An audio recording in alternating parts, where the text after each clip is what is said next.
Hello, this is Dave Gimberline with Kata for Self-Defense and Shotryu Goshinjutsu. This is beginner class number 6, so it will really help if you have trained with the first 5 classes before you take this one. In this class, we're going to concentrate a little bit more on self-defense actions or modifications for basics that we've already covered. So for every once in a while, I'll have a partner just to show you what I need to use them for, but please feel free to follow along. Warming up, pick up one foot, go around with your ankle and toes, switch other way, other foot, other way, feet together around with your knees, other way, apart and around with your hips, other way. Use your legs, pump your arms around, switch, cross,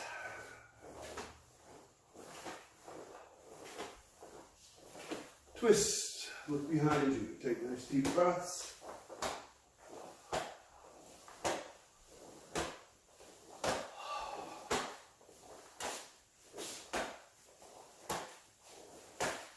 And stop. Kick up your heels.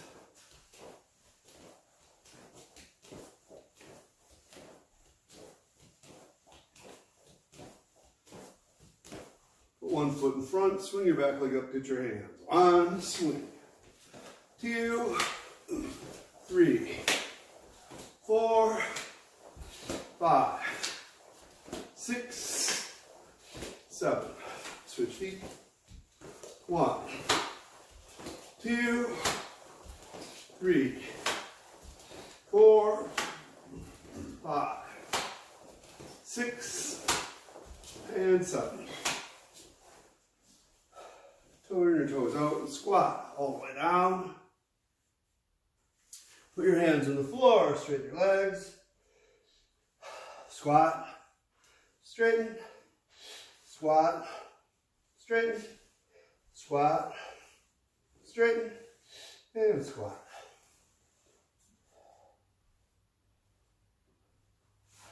Feet apart. Keep it up, stretching down and forward. Back. Forward. Back. Forward. Back, shoulder on shoulder. Switch, side, switch, around with your torso, switch, and stop. Straighten one leg, switch, switch, switch, switch, switch, switch and drop down. Switch, switch, switch, switch, switch, and switch. Rotate all the way over. Stretch the outside of your thigh.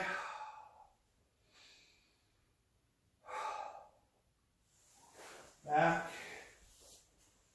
over, back, over,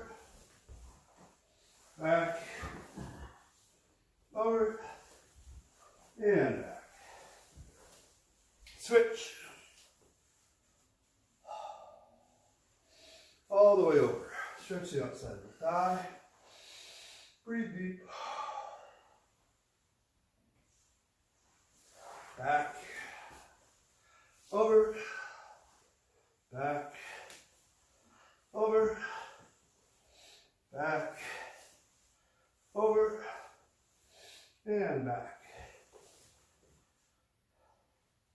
Pull your feet in, squatting. Pull your legs out behind you, arch.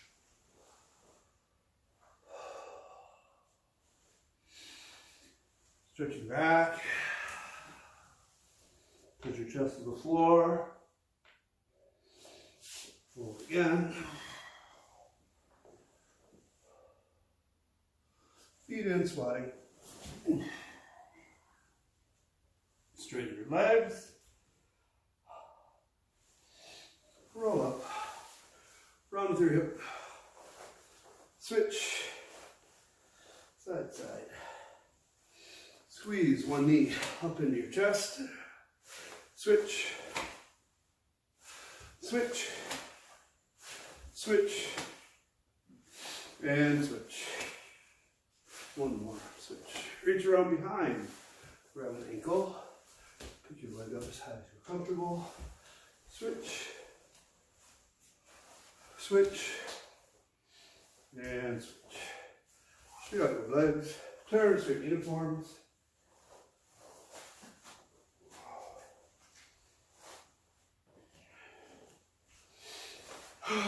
Good job. As I mentioned, it's going to be a little bit more self-defense oriented. So mostly we're going to slightly modify the basic techniques that we already know and just use them as I would use them in self-defense. So instead of starting out with punching techniques, we're going to do palm heel techniques. Think of striking with the palm, the base of your heel here, striking up and slightly to the side. So it's very common that people think you're striking under the chin. It's much better if you can strike up alongside the jaw here or here. Also possibility of using it up into the nose. So anyway, extend one arm up. Tread your hands slowly. 1, palm heel strike. 2, palm heel strike. 3. So I'm making a fist with my drawing side when I get there because I'm thinking that I'm grabbing and pulling on something. It's very common in Kata or when people are first learning self-defense that both hands mirror each other. So if one hand ends up like this, because this one's like this, that's also fine. 1, 2, 3, 4, 5. Let's try stepping forward. 1, step, back, 2, back, 3, back, 4, back, 5, 6, back, 7, back, 8, 9, and 10. All right, very good. Okay, so now I'm joined by my housemate John, who is also a very experienced black belt, and I feel like most of you probably don't have a training partner at home, so all I want to do is show you why I would do something a certain way, and then we'll practice it without a partner, but hopefully it will help you visualize. One of the more complicated things to try to understand is a drawing arm. We're going to do several different ways to use your arm from back here. But to start out with, I want them to grab across on your wrist. I'm going to keep my body nice and straight and tall. I'm going to pull my elbow into the center like my palm is facing up or like I'm looking at it. Then I'm going to keep my elbow in, reach around, grab the wrist and pull down. So I've got my body weight on his wrist. His body's crooked, my body is straight. I often show this to people and I'm crooked and he's fine. So that kind of defeats the whole purpose. Elbow in, palm up, re-grab, pull down towards center. Keep your body weight on it. See if you can feel like it goes all the way down to your toes. And for this particular exercise, it doesn't matter if he grabs straight across or if he grabs cross-handed. I'm going to do the same thing. Elbow in, palm up, re-grab, pull down. I'm straight, he's crooked. So, sorry, off to the side. Imagine, elbow, you can do it. Elbow in, palm up. Re-grab, pull. Elbow in, palm up, pull down, then pull back to your center. Elbow in, hand up, re-grab, pull down. Now add that to the palm heel strike that I just told you about. So imagine they grab here with either hand, it's not going to matter. Elbow in, palm up, re-grab, step forward and strike as you pull. And back, re-grab, step forward and strike as you pull. So with the partner, what this drawing arm is going to do is he might be very strong, and I can hit him and not have a lot of effect on this taking.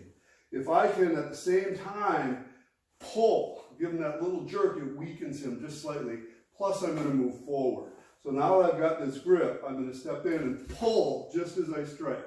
And I strike in alongside here.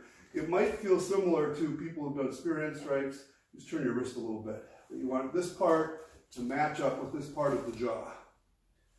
There you go. So, and again, he could be same side, and I'd be striking. Could be grabbing across, and I'd be striking. It's not going to matter for this particular drill. So a few more.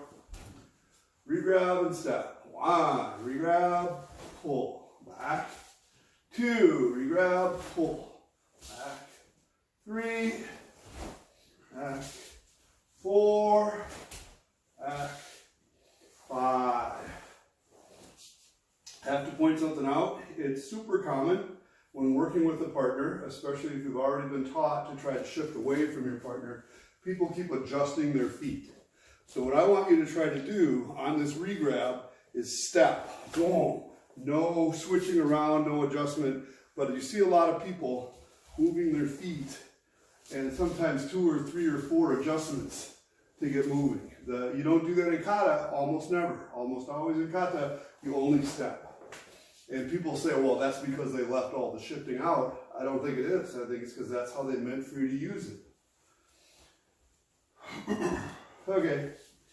While we're on this, different hand motions, quite often, so now I have to give this little speech I just thought of. Quite often when you talk about self-defense, it's a large subject. So all of self-defense encompasses many, many things. Situational awareness, trying to be not putting yourself in the position where you could be attacked, trying to run away, de-escalate a situation, verbal de-escalation skills where you display your body language, you talk the person down to try to get them to leave you alone. Physical skills, which is primarily what we're going to do here. Traps, releases, strikes, disabling techniques. So this is not all of self-defense. This is just a few things that you can do to modify your karate training to make it useful in a self-defense situation if you actually have to strike somebody.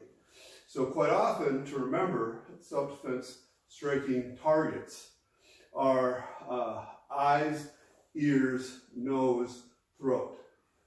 That's a good thing to go. Then they add groin, which everybody knows about groin, but there's a little more to it than that. So we're going to apply our techniques against these targets just as part of your training. So a lot of these targets were taken out of traditional training. They close your fists and they make you punch head and body so you wouldn't hurt each other. Because they're dealing primarily with school children or just with the general public. And the more effective or more damaging techniques they would save for their private students or people who they trusted to use it wisely. Talking about eyes, I guess next. Eyes are a great target to hit. It doesn't take a lot of power, and there are several different ways to do it. One way is your knife hand strike with your fingers slightly curved. So if I tap on something, they bend, you're just going to tap on his eye. And it's just enough to get him to flinch away from you, and that can be your opening for your next strike. So we're going to assume that he has grabbed you, and you want to get away. Maybe it's both hands. You grab him with both hands. I want to get away from here. I'm going to strike towards his eye. Please be careful if you ever do this with a partner. Often people recommend striking for the eyebrow. And I want you to use your drawing arm. You're going to pull down on the side just a little bit to trap him. So you're going to strike, bah, into the eye. Try the other side, strike, go into the eye, strike, go into the eye. I recommend that you float up towards the eye and stab at it. And if nothing else, you'll hit the top of his eye socket, which gets the same kind of flinch away from him initially. So try that for a second. Imagine somebody has a hold of you with one or both hands. You're going to trap one of the arms and step forward and strike. And go back, trap and strike, tap and strike, trap and strike, trap and strike. Okay, 2 more ways to attack the eyes that I'm going to talk about right now. The first one is often represented this way in Kata or this way in Stooges movies, where you're just going to stab in the eyes. People who have been teaching self-defense for a long time recommend that this not be your primary method of striking somebody for the eyes because it's a relatively small target and people have a huge flinch factor. So if I stab at his eyes, he's probably going to twist his head to the side a little bit so that I don't hit him, right? Everybody's got that flinch.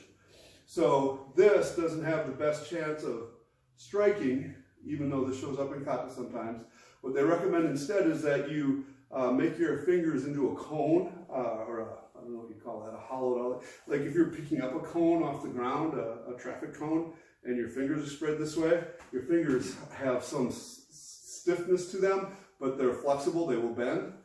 And you strike at the guy's face, hoping one of these is going to stab in the eye. And if nothing else, it gets him to turn away, just like he almost did, even though he knows I wasn't going to hit him.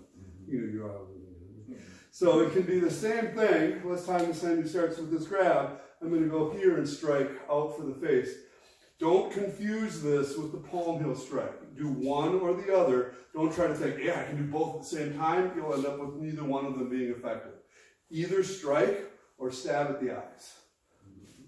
So, they grab your wrist, you re-grab, step forward and stab. That's 1, come back. Re-grab, 2, step back, re-grab, 3, re-grab, 4, re-grab, 5, re-grab, 6, re-grab, 7, re-grab, 8, re-grab, 9, re-grab, 10. All right, the last of the eye strikes for right now is at close quarters. Somebody is holding you with both hands, they're grabbing you or choking you. From a self-defense situation, this is considered to be the same thing, although if they grab you by the throat and they're choking you, you feel like it's a lot more important.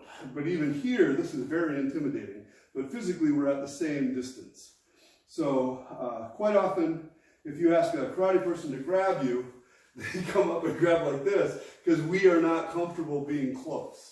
But a person who's grabbing you to intimidate you, they're right in your face right there. They choke you this close also. Unless they do it with one hand. Then they might strike out this way. Different idea for right now. But anyway, guys grabbing, you're going to take your hands and use your thumb, the tip of your thumb, and stab it into the eye socket that way. Boom. And you can do that quickly. You can do it slowly. Okay? It freaks you out. So the reason you grab their head is that you don't want them to pull away before you get some penetration with your thumb before they snap their head back, and then you'll have room to escape. And none of these might be the ultimate finisher. I might strike him, boom, and he's very determined. He shakes me off, and now he's going to start hitting me, throwing me on the ground, grabbing me, whatever. So I have to do at least, 2 or 3 things, not just one. So I can't go like, oh, did that work? You don't wait to see if it worked. You go 1, 2, 3, do the next couple things you're going to do. So I don't know that I have a real drill for that, but you can imagine it a couple times. Put your arms out on top, strike in with your thumbs, and, I'm sorry, one more time. Almost always, if somebody grabs you, you should be on the outside. This is a wonderful place to be. In here is difficult. In here is silly, don't do this. There are a few exceptions where there's a couple tricky things to do where I pull with one side that really jerks them before you do a smash. Some of those are acceptable, but just as a big general rule, you want to be on the outside. And this fits many, many kata like teki or goju shiho or hand nidan. Anything where you've got your hand across here is holding something, probably their arms. I also have to say, since we're talking about self-defense, if he's grabbed me here, this is incredibly intimidating, and you will be scared. I mean, anybody would be, that's why he's doing it, right? But although this is very intimidating, it's not very smart. Both of his hands are busy, his feet are holding him on the floor, both of my hands are free. I can do anything I want to him, and there's not a lot he can do to me. You have to have the mental wherewithal to decide you're going to, but the techniques that we're talking about right now fit in the guy's head. Stab in the eyes. What else did I do? Stab in the eyes that way. Sorry. Stab in the eyes that way. We did the jaw, coming up and under. Eyes, ears, nose. Oh, nose, as long as it's in this close. There's only two ways I want you to hit the nose for right now. One is to come down on it, either with your hammer fist, your palm, your back of your hand. It doesn't even matter as long as this little bone here gets pushed back towards their, this angle, boom, back towards this spine. And this will hurt, and it will bleed, and all of those are good for you. Just hit it, bang, good and solid. You will not, you won't drive the bone up into his brain because there's not a bone there. It's cartilage, and the brain is far away from there. But it's a good story, but it's also a good target to hit. Eyes, ears, nose. Ears, I didn't do ears. You can take your hands, open up all the way like this. Let's make a little cup here. And you're going to use one or both hands that way. Both hands is best. You come up and slap, and please don't do this in real life, but you'd slap his ears with the cuppy part of your hand. Boom. If you only have one hand available, boom, slap across here. So it is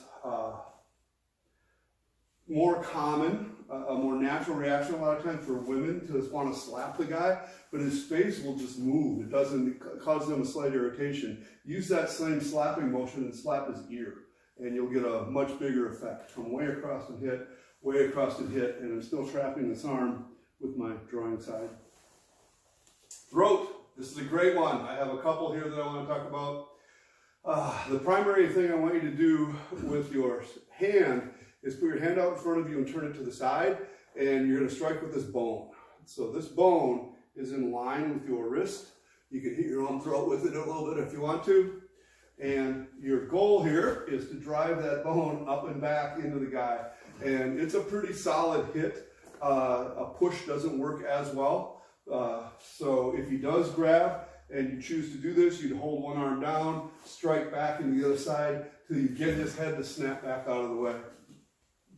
Okay? Please make sure this is a serious situation. You see this as a joke once in a while on movies lately. I've noticed it. Somebody thinks they're clever and they jab a guy in the throat. That's not clever. You have no idea if you're going to just get a little gag reflex out of them, which is what they think, or if you're going to cause permanent damage and wreck his trachea. So please don't do that unless you need to for a self-defense situation. Two more for the throat. Oh, wait, let's do this a couple times. So this one, blade your hand open, like we talked about, step forward and strike. That's one, and back. Two, strike, back. Three, back, four, strike. See how my body's rotated a little bit? Totally doesn't matter as long as you're solid in your legs. So in the instances where I'm twisting, I'm still imagining I'm pulling to one side as I stab in with the other. So this could be a situation where he's grabbed a hold of me and I'm trying to get at him, and he's bigger than me, he's far away, so I have to drive in. It could be a situation where he's grabbed and I'm pulling on one side and he's still bigger than me. So as I pull, I got to reach way the heck back there to get at his throat and drive it back in. It's a good solid technique. The next two techniques are still for the neck, which we're considering as part of the throat. And it's a weird one. You're going to take your fingers and almost cross them.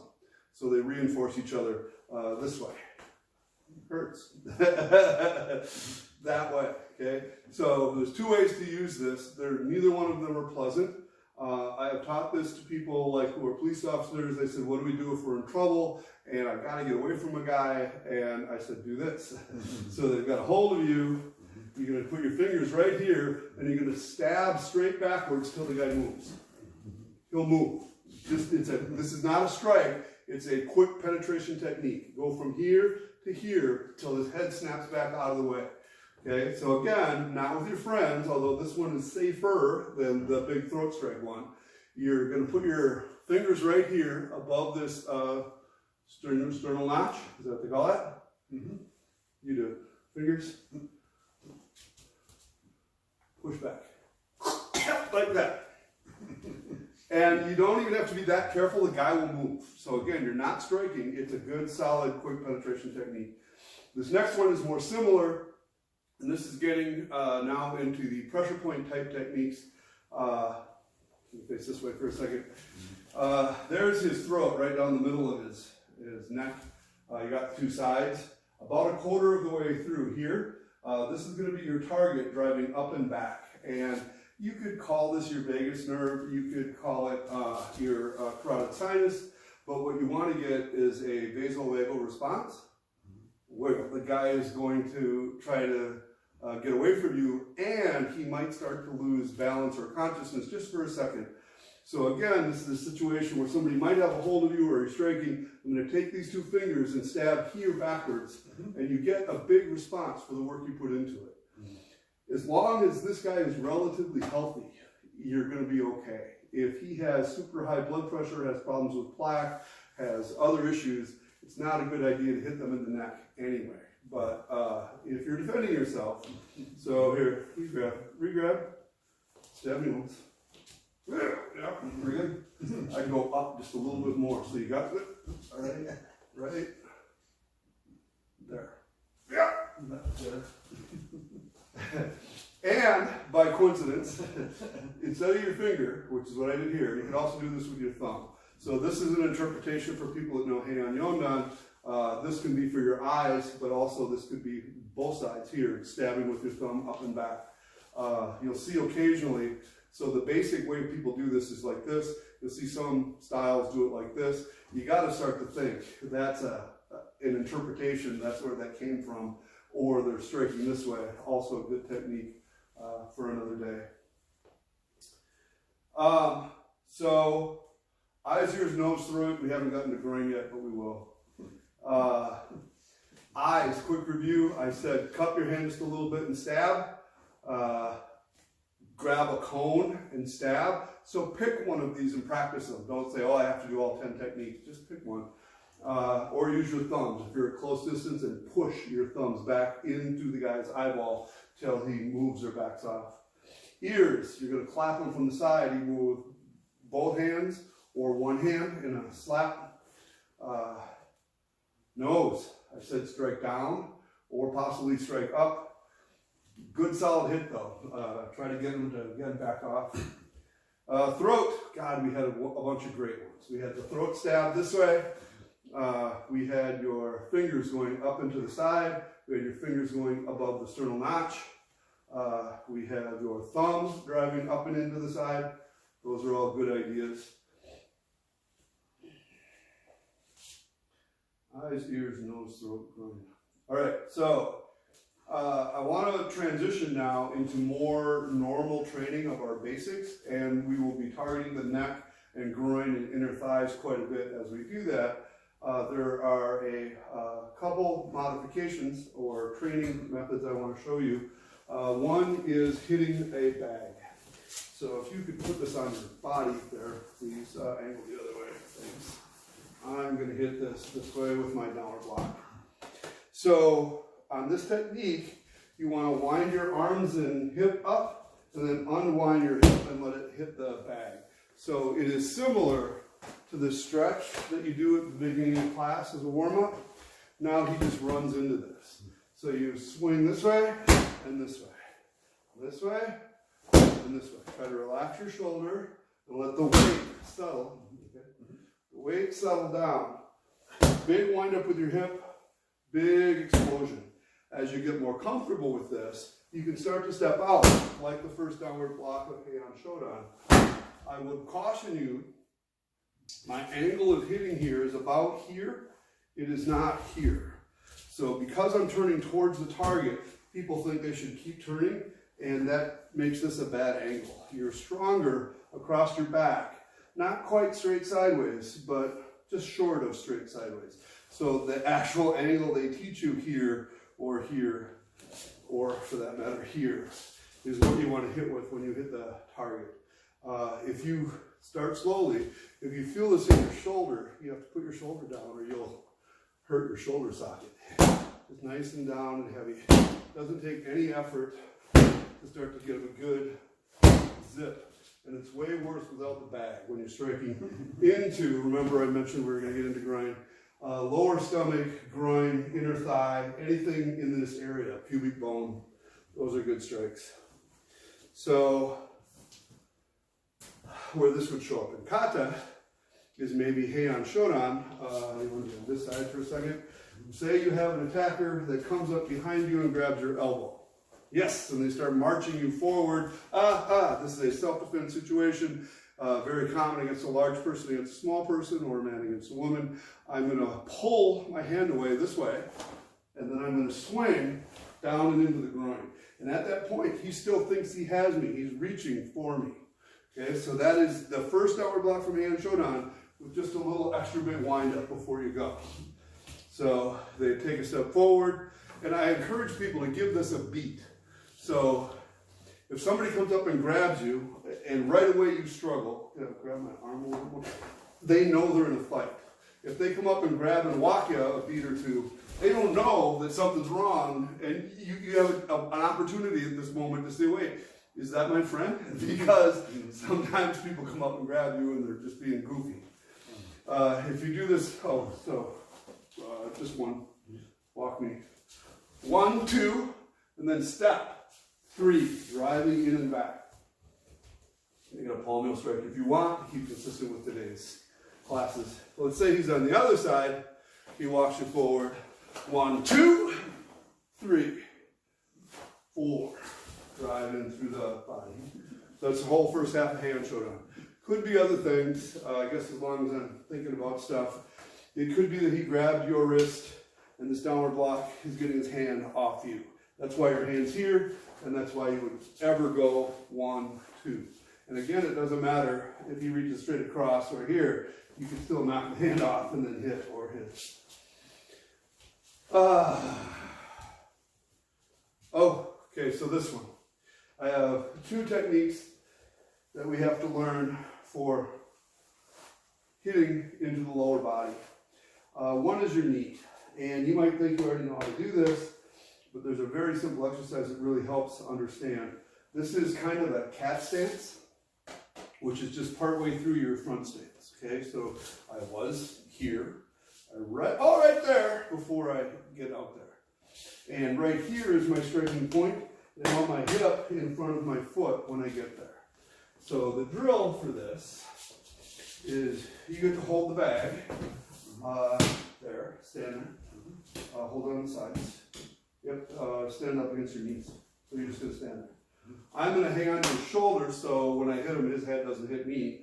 I'm going to walk forward this way. Walk, walk, walk, walk. It doesn't take a lot of work on my part, but you can see that it disrupts his whole structure. And that's just on my way to my technique, whatever it happens to be. So let's practice that. You want to be over here for a second. Facing this way, left leg forward in a half a stance. Put your arms up in front of you. Walk forward, imagining striking with your knee at kind of the cat stance point, the Neko Ashidashi. Move forward, move forward, move forward. Swing your hip in every time. Turn. 1, 2, 3, 4, 5. Okay. It's usually called a Thai kick because it's used a lot in Thai kickboxing. It's called an angle kick if you teach it from law enforcement. The striking surface is going to be, the sweet spot here is kind of the middle of your shin that you're hitting with, but it can be anything from your knee down to the top of your foot. The way I teach it is I want you to be in a relatively shallow stance. I want you to have your hands up in front of your face with your palms out. Turn your front foot out at 45 degrees, so it's facing that way. You're going to swing your hips and let your foot drag along the floor in a circle this way. It's important that your hip is in front of your foot. Please don't do this where your butt's back there. You need this weight to hit the target. It is a good idea to point your toe. It helps reinforce the nerves or protect the nerves on your shin. And also swing a little bit past the target. So in this kick, what's strange about it for karate people is there's no coil. The sensation is more like your hip is going. So I have sometimes a vision of a tree branch with leaves on it. and I swing the tree branch, and it's just a little whippy behind me. It just comes. So I swing here, 1, 2, and it comes just a little bit behind me. I strike with that. So move forward a couple times. Turn your foot out and swing. 1. And put your foot down. Turn your foot out. 2. Swing. Put your foot out. 3. Swing. Turn away. Turn your foot up. 1. Swing. 2. Swing. 3. Swing. Great. Let's do some forwards and backwards. I should explain this though. Your primary target, can I use you for a second? Face this way with your left leg in front.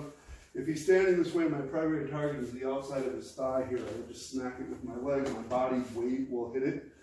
If you get too excited and too high, it doesn't have a lot of effect up on their hip. It just bangs on them.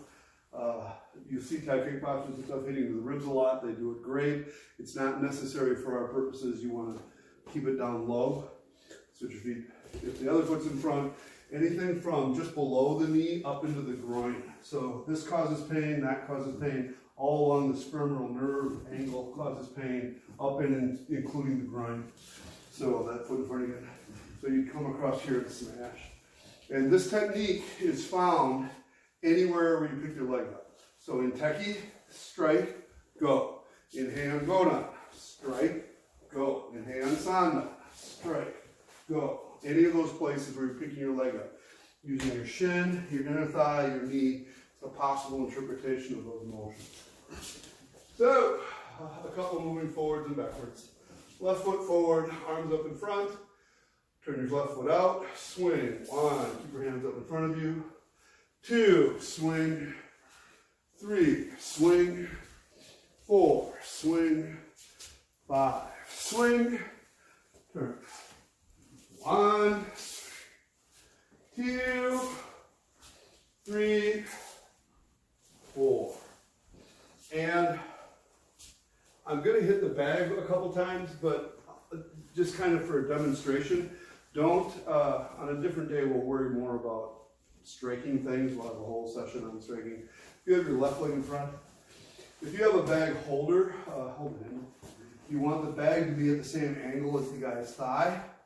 You want him to put most of his weight on his back foot because you don't want his front foot stuck to the ground, especially on a mat where you might injure him because his foot's stuck. So the biggest thing I see, don't move here, is karate people, we think, okay, I got to kick, so I need this. No, you have to start close enough to touch the bag or close enough to touch the person. This is a close quarter strike. And when they get to the target, they stop. So you see a lot of, and then they just, no. When you get to the target, you push through further. That's when you accelerate. So going slowly, you push and then you drive. Arms up, touch the bag, drive. Get it to swing through. As you get better at it, you still swing and you can get his whole body to rock at the point of contact. It is important though, because it's close, not to let your arms drop. If you have a training partner, have them slap you every once in a while when your hands come down. Or randomly throw a punch. So I'm in here, I'm all concentrated on this, I go like that, it won't. You have to get used to blocking that and covering it, even when it's a surprise. Don't let it deter you from your kick. So anyway, there's that. Now I want to talk about how you use the regular actions that we do against a person. So this, what we normally call a rising block or an agayuki, I'm going to use it as a forearm smash against my attacker. And here is the problem, to stand there, is our art has become one of precision. From distance, we're going to take these two little knuckles, and I'm going to try to strike him right on his little chin, right? And the problem is, this is one of the most mobile parts on his body. He can duck his head, wiggle it, and we talked about the flinch, where he's going to want to move his head out of the way anyway, right? So there is a law enforcement guideline that is called a 10-10-40-40 rule. And the 10-10-40-40 rule says that when you try to apply a technique on the street in a real confrontation that you have already practiced in the training room, 10% of the time, you will be exactly on target. Everything is great. It'll work out like it's supposed to. 10% of the time, you miss completely. You'll be nowhere near your intended target. 40% of the time, you'll be off just a little bit to one side. 40% of the time, you'll be a little bit off to the other side. So what can I do to increase my chances of success? I can increase the size of the target. Anything from his collarbone to the top of his head. I can increase the size of my weapon. Anything from my little knuckle to my elbow. Use this whole surface. So in the case of a rising block, if he throws a punch at me, that's going to be my cover. I come in here, and this is going to drive up and across. Be on this side of the jab. So I want to point this out all at one time, I guess. When he throws the punch, this hand covers. Just like, say, in hand showdown, when you're here and this hand comes up before you step forward. I do not try to grab this hand out of the air. That's a fine motor control. You want a gross motor movement. When I get to there, I'm going to slide down to where now I have control of his hand. Okay? But if you just try to pick it out, you'll miss it quite often. So please don't do that. Cover yourself and move forward. So as I move forward, I already mentioned this is going to be sliding down to my hip here. This is going to be driving into his inner thigh that we talked about before. This is going to be driving up and back. So my forearm is going to fit right along the side of his neck here. And there are several targets here. It is good if you kind of go from just below his ear towards the bottom of his throat or higher. So I get in here and I twist up. I have seen that be much more successful. A lot of times people will talk to you about striking into the brachial plexus, but the reality is that the real brachial plexus is mostly hidden by the collarbone, especially if they're taller than you. So using this to strike into your brachial plexus is not a good idea, and people that try to hit it or chop it, they often hit the collarbone, and I've had people break their hands, even though the collarbone is supposed to be able to break easy. So I suggest that you not aim for that with your rising block. You aim instead higher, and if you're off a little bit and you end up striking the jaw, that's just fine. If you're off a little bit more and you end up striking the side of the head or temple, that's just fine. If you strike across the ear, that's fine. So he throws a punch, you cover it, you go knee, strike. And then of course, if there was a follow-up, your hand is now here, you would be counter-punching. So that's quite often where this rising block counter-punch idea comes from.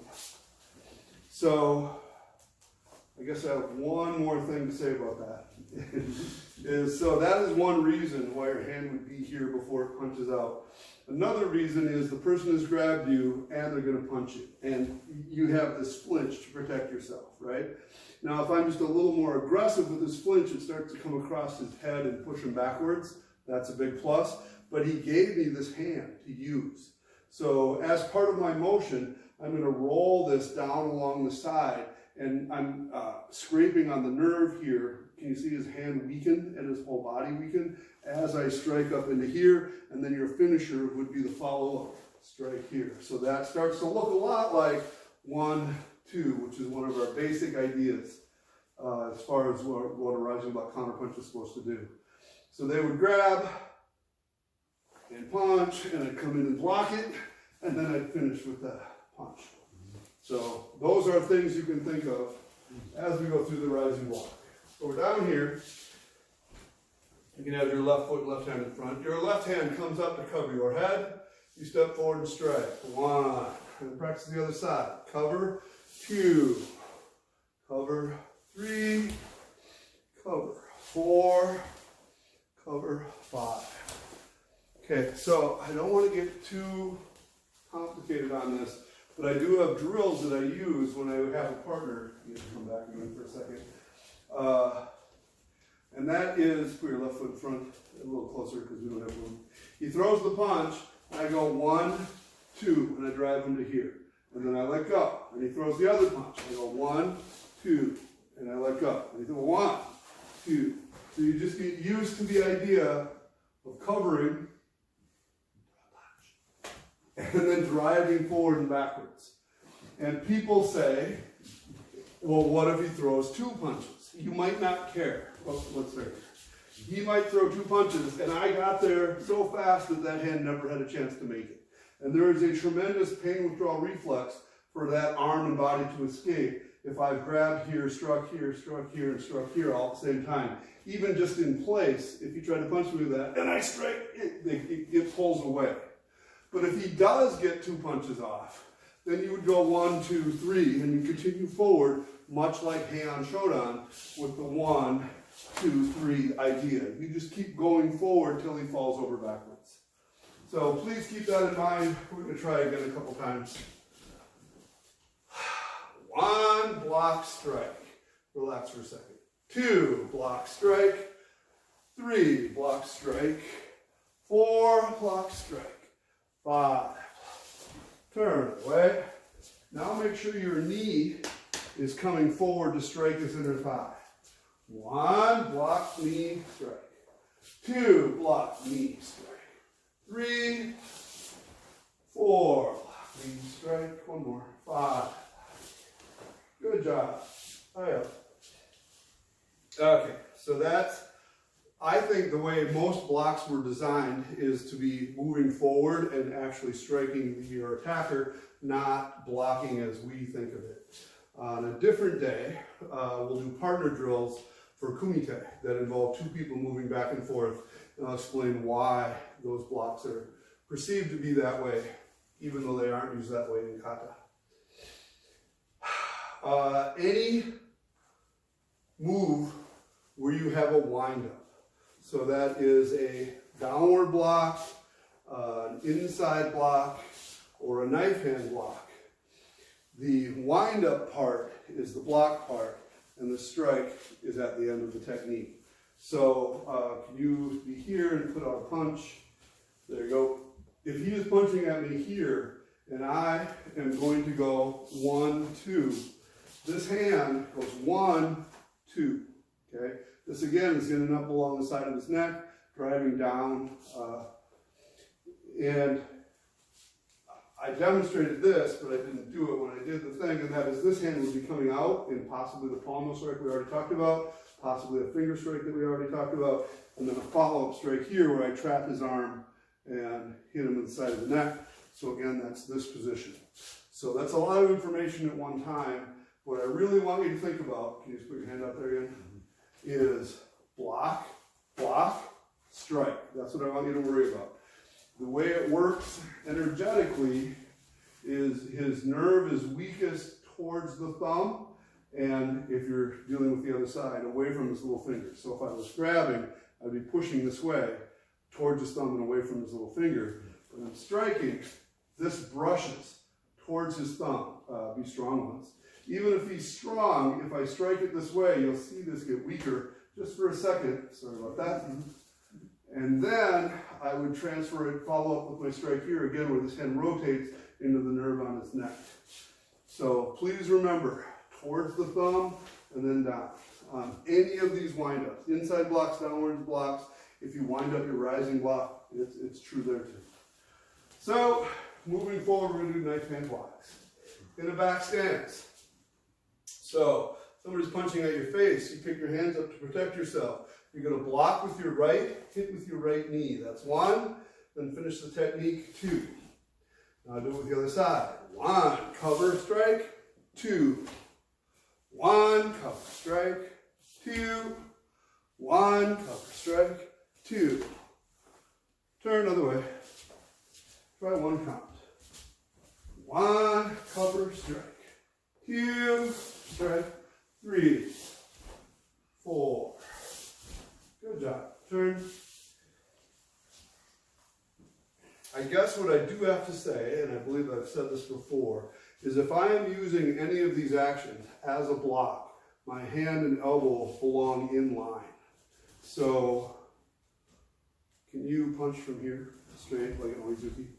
If I block, it should be this way. This is going to cover me, this is going to save me. If I block this way, where my elbow is out, it leaves a hole where his punch comes over, or another hole on the bottom where I'm not covered. So this is, when I'm using it as a block, this is the position for any of these actions. However, if I'm using it for a strike, this straight up and down motion doesn't fit in here. If I let my elbow out a little bit, now my hand fits there. whether I'm doing a knife hand block, an inside block, a rising block, a downward block where I follow through and swing down. Slight angle difference. This angle is similar to what you might do in Joan when you get to there. So I differentiate when I'm doing a kata. If I truly block and then strike, I do it that way. But if I'm thinking that's a strike, this position's different. And then I go here. Oh, so the four blocks of the hand Shodan, I go 1, straight up and down, 2, elbow out. 1, straight up and down, 2, my elbow's out, because I'm using that as a strike. But I change that depending on what I'm thinking about at the time. I just want you to be aware of it as you are practicing. We described before a basic kicking action is with the ball of the foot, like in a front snap kick or a roundhouse kick. Primarily, can you come over here for a second? That's made for sparring, don't move, so that I can stab the guy pretty solidly at belt height or slightly above. I don't hurt my foot. It does penetrate pretty good, but you know, if he's tough, he'll take a lot of those. In self-defense, most of your targets are below the belt. So when we're talking about groin, we're really talking about your pubic bone, your groin, your inner thighs, the inside of your knees, for that matter, the inside of your feet, the edges of your feet. These are all targets, but you have to make some adjustments to your feet. So more of a front side is fine, just like that. If I kick this way with the ball on my foot, it might have some effect, but it's pretty cushy. And other than moving his leg, I don't think it'll have much impact. Instead, I'm going to change and use the tip of my toe, so when I touch this nerve and push it, I get a big response. Okay? So I think I'm going to limit this to 2. There's 2 changes on this front kick that you can make. One of them that you're stabbing with the tip of your toe, and it's like the tip of your finger, not the flat part of your finger, the tip of your finger, tip of your toe. And for those targets, anything as I described, from just below your knee and up, is effective. Sorry about that. But especially when you get up here by the groin, there's a little triangle here where the person is very susceptible to being touched. And quite often, if you kick at the groin, he'll pull his groin out of the way, but yet that's still there as an even better target. So you'll see pictures of old masters kicking this way, and they're thinking, oh, he's just too old, he couldn't get his foot up, he didn't even coil it. No, he knew exactly what he was doing. He was aiming straight into that nerve. Also up into the groin, your toe is fine, again using the tip. So that's one modification, is you learning to use the tip of your toe. The other one is your heel. So, let's see. Switch your feet for a second, thank you. As I mentioned, hitting here with the ball of your foot, limited success. Maybe you move them, maybe you won't. The same coil, just extend your heel out when you strike. That's a really solid hit. And it looks a little goofy, and it's not done in a lot of our basics. It's definitely part of some kata, maybe more advanced kata like unsu, but also in teki shodan. This is a coil for that kick. So the person could be grabbing me, I'm squeezing them, hitting them, striking them, vulnerable points all the way through as I go. So we're going to practice that just a little bit. It's difficult without a partner. So if you have a pad or something to touch, use the tip of your toe and push it. The tip of your toe and push it. It just takes a little practice before you get good at it. Or you can use your heel and stomp into it. Be careful what it is though. But I know, put your toe here and push me. I know that at first, there you go, you're not very comfortable with it, but it just takes a couple tries before you figure out how to do it. Your legs are very thick, so if you touch them on the surface, it doesn't make much difference. If you dig your fingertips in, or I'm sorry, toes in, it makes a big difference.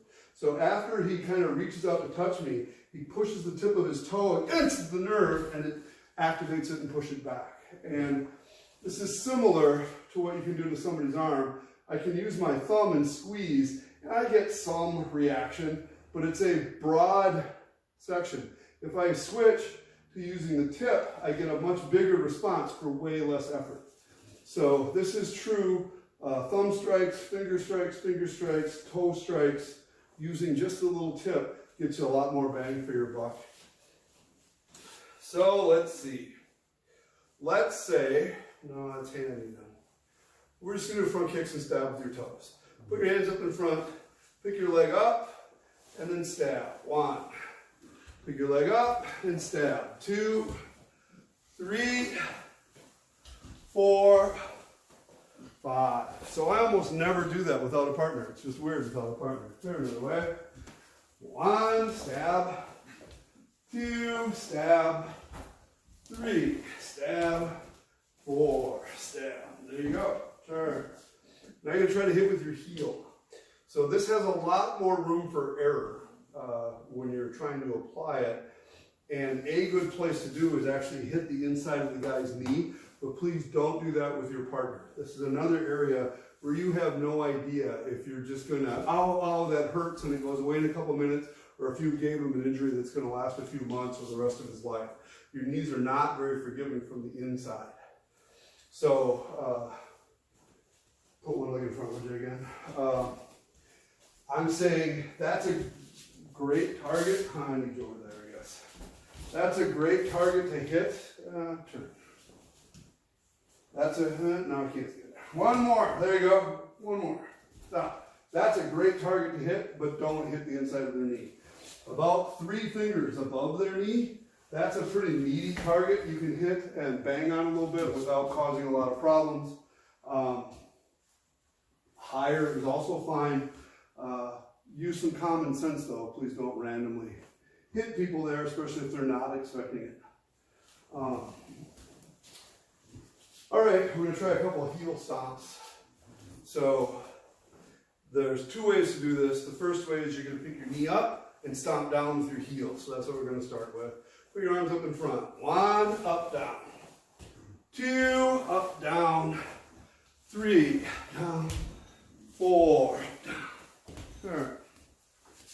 1, 2, 3. Turn. The other way is the one I mentioned where your heel's going to coil and just extend out.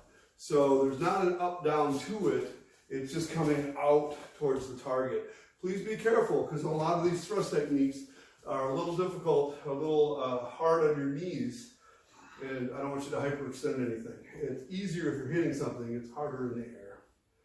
1, coil hit. 2, 3, 4, 5, turn. 1, 2, 3, 4, turn up. Okay, I think that's it for today's basics. You know what? I want to go through hand Shodan just quickly. So we're just doing, imagine there's an attacker there. You can be over there, son. I'm going to face this way, you face me. Okay, so as we talked about, maybe somebody comes and grabs, or for that matter, they've grabbed this hand. Either I'm going to pull my hand away and then hit groin, or I'm going to knock their hand off my wrist. 1, hit, then punch them. 2, try the other way. 1, groin. 2, neck. 3, to your front. Cover, hit. 1, cover, hit. 2 more times. 2, 3, hit. Throw on the ground. 1, hit. 2, 1, 2, 1. If you want, make these into palm heel strikes. 1, palm, 2, 3. Block and then strike.